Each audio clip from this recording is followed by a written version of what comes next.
Okay, so last time we were getting our asses handed to us by Congle. Jesus. Yeah, I'm in big trouble. Like, if I can't get Lavitz back up, then we're in a heaping mess of trouble because I can't heal really well with Dart. So he is not relenting on anything. Like, he's not relenting on anything. Let's just go with he's not relenting.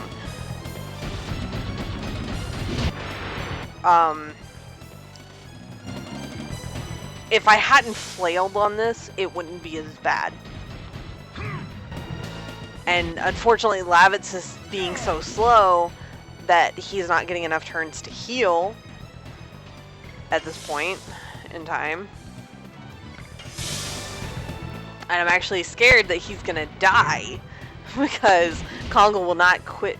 And all of this because I decided to use 2 angel prayers. That's literally what happened. I decided that I would just let Dart go full out and attack and use 2 angel prayers. And it ended up causing Lavitz to get so low that he's like dying. And I'm like, oh shit. And now Dart's doing okay. What blows my mind is that when you get Congle, he is not this fast. He is not. Like, it's not even safe for me to try to attack with, yeah, and I'm actually not gaining ground on healing with Lavitz. He may die, and I'm gonna be so screwed if that happens. I'm trying. If he would quit attacking both of them, it'd be okay. But he's not. He's just like going at it.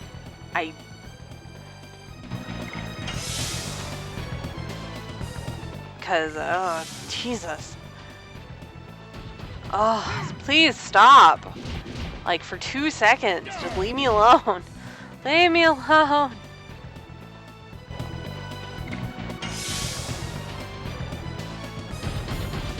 Oh, thank the gods. I would rather you attack Dart right now. I'm gonna see if Dart can sway his favor. Attack Dart. Dart is the one attacking you. Nope. Nope. He's just gonna grab us both and do... Oh, man.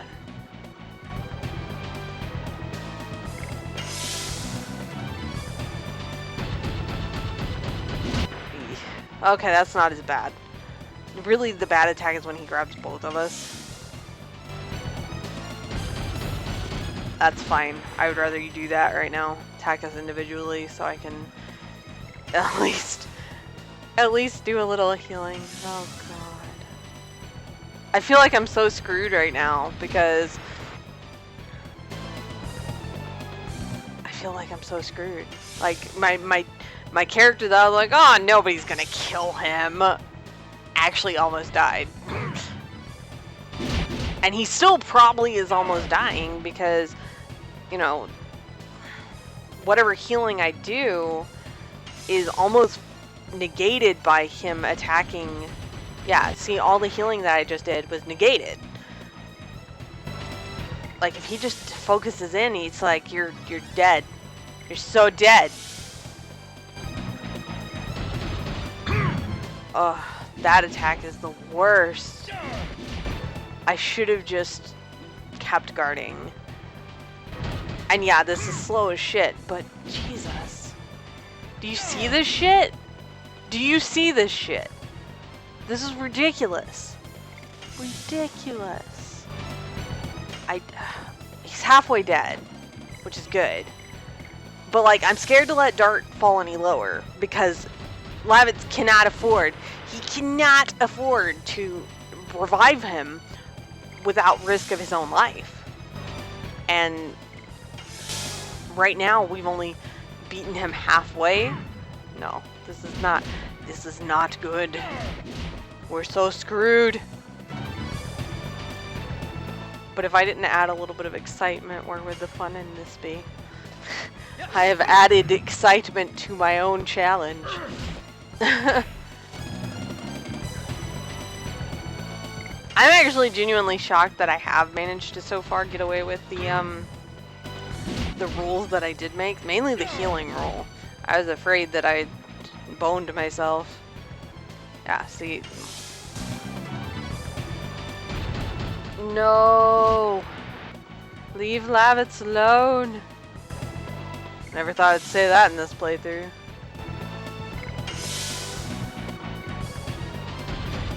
I have a feeling that I'm just gonna lose out.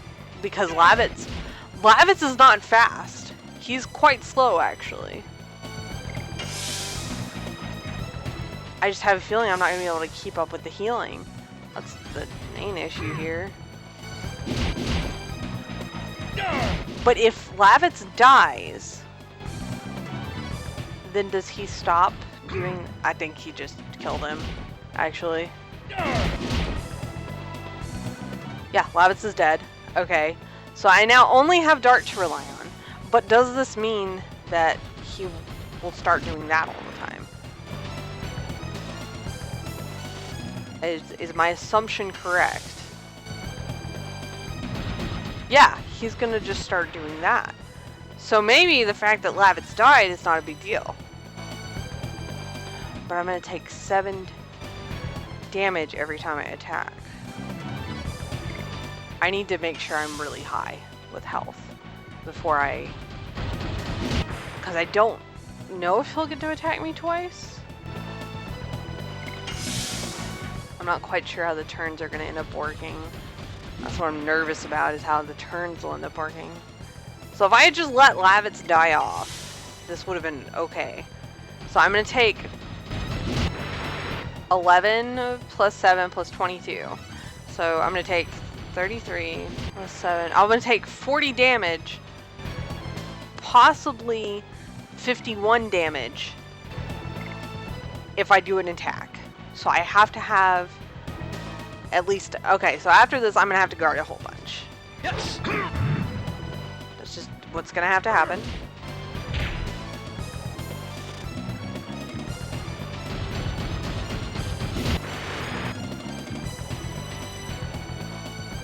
Okay, so...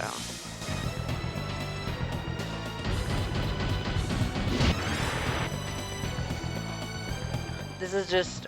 I'm trying to strategize so that I don't end up screwing myself over, because I'm only healing 7 points every time he attacks. To be honest, I should try and heal all the way up, or almost to all the way. So when he attacks, I'm basically at full health. Because, see, sometimes he'll do that, and all the healing I've done is negated.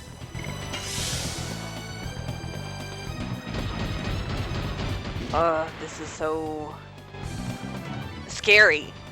But I feel, and I'm probably correct, because the other attack where he's attacking both of us does so much damage. I feel that this is actually doing less damage in the long run, meaning I get to attack more, but I'm being cautious. I'm erring on the side of caution because I really don't want to do the Sandoran Elite and this guy again. Like, if I had saved, I would be willing to be a little more reckless, but I haven't, so. But we're almost fully healed, which is good. I love the strategy that comes with this challenge, because if I had just let Lavitz die off, this would not be as bad. And see, he attacked me twice there, which means I'm actually lower than I was. I have to, I'm again wondering how he's so fast in comparison to Dart, because Dart isn't exactly, he's not fast, but he's not as slow as Kongol's supposed to be. Okay, if he doesn't attack me twice here, I may go in for an attack. Okay, let's go in for an attack. Yes. and then we'll just start guarding again. Because if luck may have it that I just get attacked twice here, and if that happens, actually if I get attacked twice after I attack him, it would be 44 plus 11, which is 55, plus 7, which is 62. That's 62 damage. That is a lot of fucking damage. That's almost half of my health. Well, not almost half of my health, because half of my health is 90 right now. So. But yeah, I'm in love with the strategy that you have to come up with to do this. And again, in some ways, it's very similar to the draw-only challenge. Some ways, like the strategy you have to do in the draw-only challenge is pretty intense. And even though right here it's the strategy of, well, do I attack or do I guard? It's still pretty major.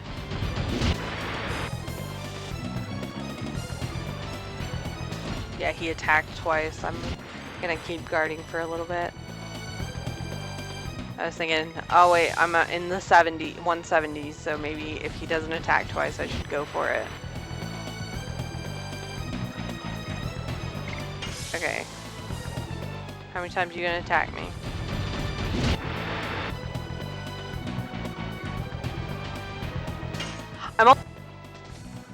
I didn't decide to do initial additions either. I think that would have been really boring in comparison. Because, like, right now, if I had flipped heads, I would be doing Volcano over and over and over again.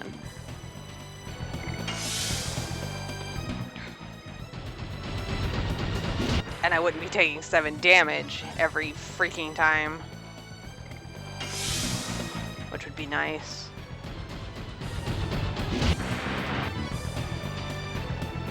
But just because of the sheer fact that there's a possibility of 62 damage, like, you can't fuck around with that much, you know.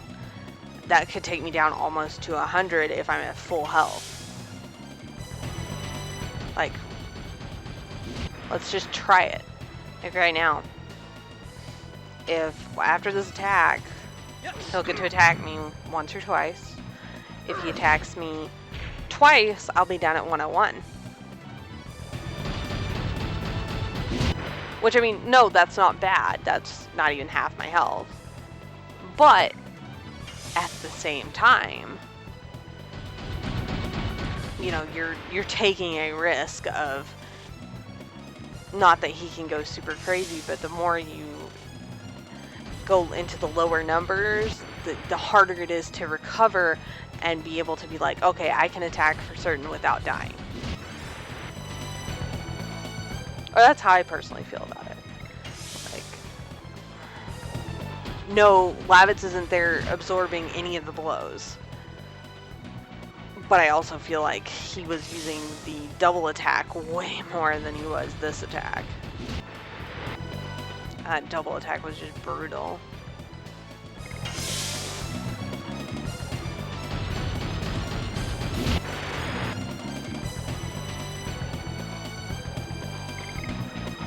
Nope.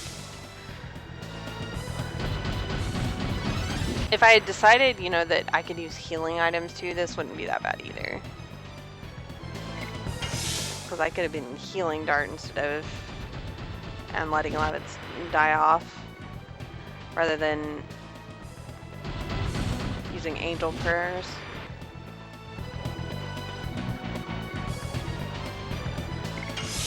Alright.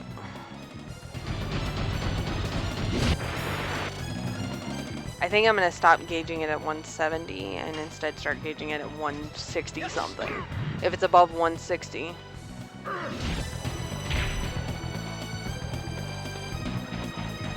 If it's above 160, then I should be fine. I think he just attacked me twice there. No, I was just hearing the grunts from him throwing me.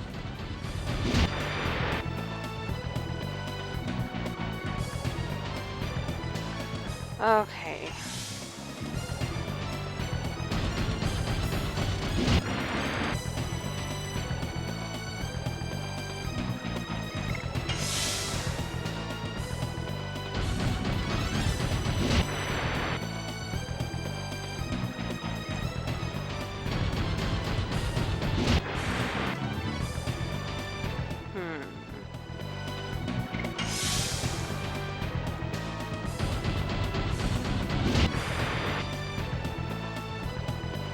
And you know, this is the fight that we get Rose, so I'm actually really excited to get past this part, because after this part, all 3 coins will be used for a while. And yeah, that should be fine. Okay.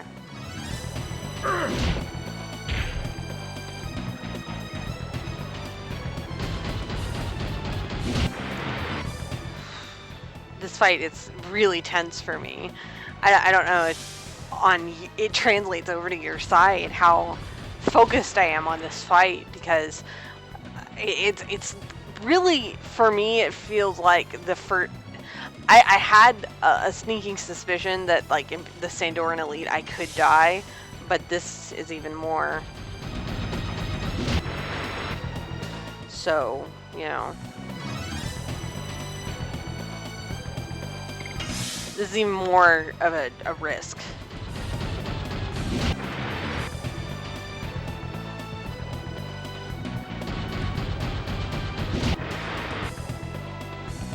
Because there's the risk of it when I die, or not when I die, if I die, the risk is I go back and I have to fight the Sandoran Elite again. And he'll be, I may flail again on him, and I may flail again on this fight. And, you know, I can't really go out and grind a level easily at this part. Like, I would basically have to do, like, 2 videos worth of stuff over. And probably if I fail the first time, getting back up to where I was, I won't record. If I have to go grind a level, I won't record that either. I probably should have actually attacked. Nope, not doing it now. Because, Jesus. Okay.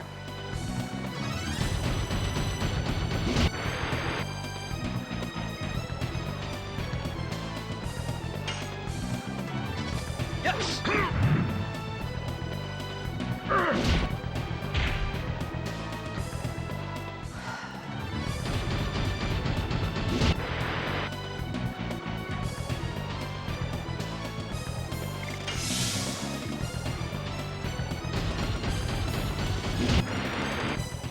It's really funny. Like, I can remember. I have a lot of fond memories of my first time playing this game.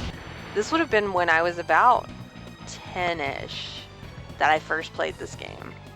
So that would have been 15 years ago. And the reason I know this is because I had played most of the game or beaten it by the time that I got my dogs Miru and Albert, which sadly Albert has passed on, but he was over 15 years old. Miru's still around. She's still kicking. We don't have her. She's back at home in Alabama with my parents. You know, but when I went to visit earlier this year, I got to see her and pet her and love her. But pretty much a couple months after I moved away from Alabama, Albert died. He passed peacefully in his sleep, but he had a lot of health problems because of he had hip dysplasia. So, you know, every winter he had the possibility of throwing his hip out and his hip being out for several months at a time, and it was very strenuous on him. Oh Jesus, yeah, that was what I was afraid of happening. And maybe there's a pattern that I'm not aware of how long he does that. I'm not really paying that much attention to that. I'm just making sure that I'm guarded enough to deal with if he does do that much damage. But yeah, I was actually really sad when Albert died. But the point that I was trying to get to was, I had obviously played this game before I named my dogs, and I got my dogs when it was within the first year, or my first birthday after my mother remarried. So, but, yeah, I can remember getting to the Melbuframa boss fight my first time, and just being in awe of the story as it was unfolding and happening. And Lavitz was my first experience with a character actually dying in a game. Like one of the main characters dying, and legitimately dying. You could not play him anymore, you know. For most people, that's Aerith from Final Fantasy VII. I'm probably about to mention a bunch of them, but, so spoiler warning, if you hear me name a game and you don't want to know, skip ahead. But,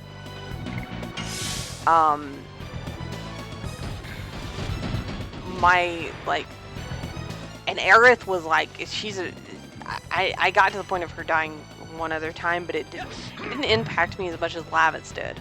Lavitz impacted me pretty hard. Like, I got attached to Lavitz. He was one of my favorite characters. I enjoyed him. You know, I'm making fun of him now, but I really enjoyed him as a character, and I was almost disappointed when we got King Albert. Which is, you know, that's the interesting thing about it. I was actually almost disappointed when we got King Albert. But then as the discs went on, even King Albert grew on me, and he was one of my favorite characters. And Miru was definitely one of my favorites. So out of this game, probably Miru and Albert were and Lavitz, you know, Lavitz in tow, they were my favorite characters. I got really attached to King Albert. Despite, you know, I was like, nobody can replace Lavitz. Lavitz holds a very special place. And there's, you know, for me, Aerith's death didn't actually have the same impact. Yeah, it was sad, but and I guess it doesn't help that before I got to that point in 7, it was spoiled for me. And that may be why I don't hold as much attachment, because I looked at her, I knew she, and so I was like, why bother getting attached to her? You know, my playthrough that I actually finished it, I did do everything with her. I got her up to, I got her final limit break and all that. But another game, and I've played this game several times over the past several years,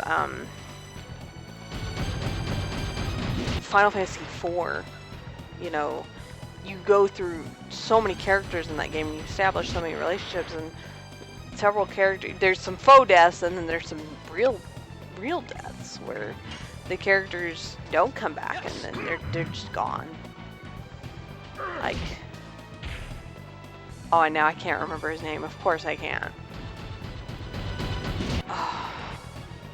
Cecil Rose, it's the wizard guy. The Spoony Bard guy. And I can't remember his name right now, and I feel so dumb. I'm tempted to look it up on my tablet, because it's gonna bug me. It actually is bugging me now. Because it feels like something I should remember. And I'm gonna feel so stupid when I actually do remember. But yeah, you know, you think Rosa dies, and or not Rosa, Rydia. You think Rydia dies. You think Palom and Poem die. But they don't.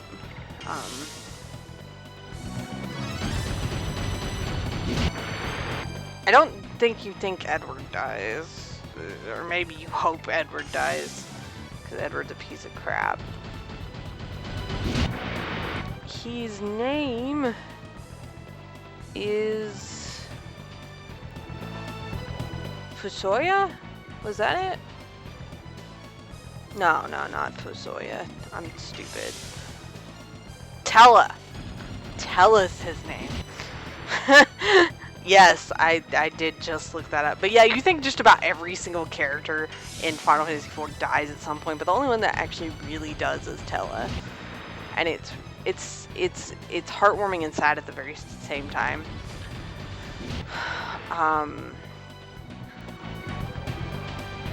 Arts Lad Twilight of the Spirits, I remember somebody dies, and it was like really depressing. I can't remember who it was either. But lots of RPGs, they tend to do that where a character will die, and it'll be really all sad and stuff. But yeah, that's the stupid things of gaming. But I think because Lavitz was my first character death, he meant a lot more to me than most, than any other one I've ever experienced. In horror games, it's not the same. I don't know how to explain it, but there's a difference between an RPG death and a horror game death. Like in a horror game, you almost expect some of the characters to die. You know, it's just one of those things.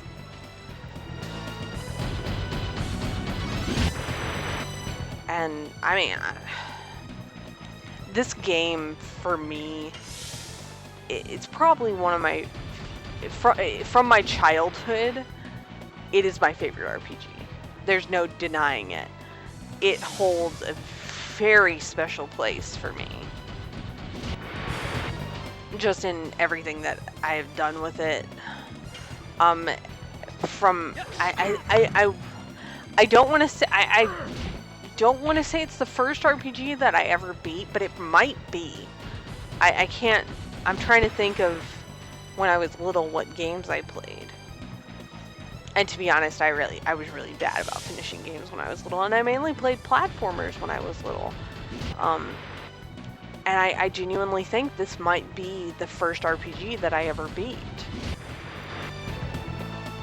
And it wasn't until that I started this channel and started doing all the things that I did with it that I had truly, fully experienced this game.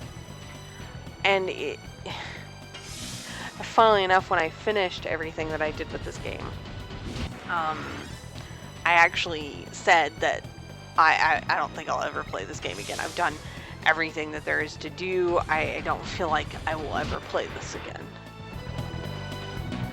And to come back to it now, it's so surreal. I want to say surreal.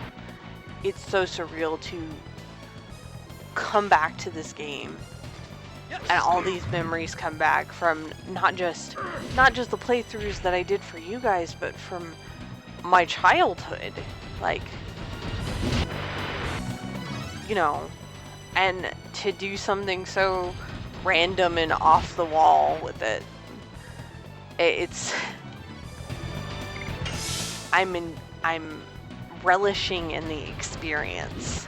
For me, it's a totally different experience than probably even, I don't even know if it translates across for you guys, but I know for some of you, like, the thing that I love reading the most right now is reading the comments on these, because people